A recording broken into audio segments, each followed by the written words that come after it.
The gaming industry, the most successful industry in the world.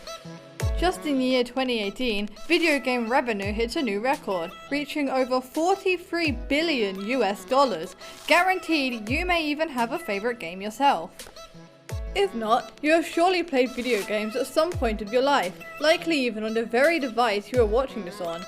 No industry makes more money than the video game industry, and video games really do become the center of many people's lives and interests. With this rise in gaming, there is also large controversy surrounding video games. Cases show people who are deprived of sleep, getting manipulated online for money, or people getting so mad at their video games that they kill. But how much of this is true? What really goes on in the mind of a gamer, and how much of an impact is gaming having on their lifestyle? We are here today to find out what the public think about gaming, and how this is having an impact on society. What do you think when you hear the term gamer? Well, I guess you could say a bit nerdy. Gamers are just people who play video games a lot. Video games are just a social platform, and also they're good for people who are internal, not external. So, gamers. How often do you come across people who play video games? I mean, everyone plays video games nowadays. Whenever just you talk to someone about video games, most people play video games. It's just something people do every day. Hello, my name is Daniel Sanderson and I recently work on gaming related films. Could you tell us what ways you are involved with the gaming industry? I make short films on them and I also engage in them in my spare time. How has playing video games affected your life? It affects my life because it's like a good stress reliever. When you have a hard day at work, it's nice to come home and just chill out, play a few games. What skills do you think the youth develop from playing video games? They help me with my reading and English skills. When I started playing games, voice acting wasn't a common thing like it is today. So I had to learn how to read them to follow along with the stories that they tried to tell. And it also basically made it better, like hand-eye coordination, decision making.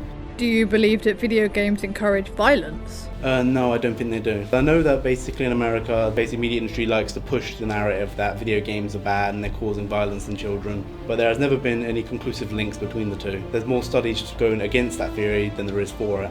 And I think it's just trying to distract from the bigger issues. Do you believe that video games are ultimately a good or a bad thing? I think they're a really good thing because it basically, each person's going to react to them differently. Some people just want to basically like a film but you can interact with. Or some basically feel like a hero. There's so many different uses for it and there's something for everyone.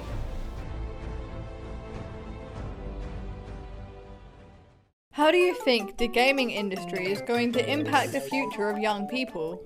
Most young people are playing video games now. VR just came out recently. These games are probably going to be bigger and bigger. Going to be different type of video games and consoles that are going to come out soon. So the PS5 is coming out next year. A lot of people are definitely going to be getting the PS5. So yeah. Hi, my name is Sachin. My name's Abdullah. And I'm a gamer. And I'm a gamer. How would you say video games affect others like you? Well, most of my friends play video games and that's how I became their friends. We can all talk to each other about the games we play. Do you think playing video games has been beneficial to your life? At times they can be, but they can also be a bad influence. They're mostly beneficial because there's something you can do when you've got nothing else to do. What skills do you think the youth develop from playing video games? Personally, mainly hand-eye coordination. Fortnite came out. If you ask a kid, do you play Fortnite, they'll probably say yes. They've taken over kids' lives now. So, what do you think? Do you think video games are a good or a bad thing for people? Take a moment to think about it.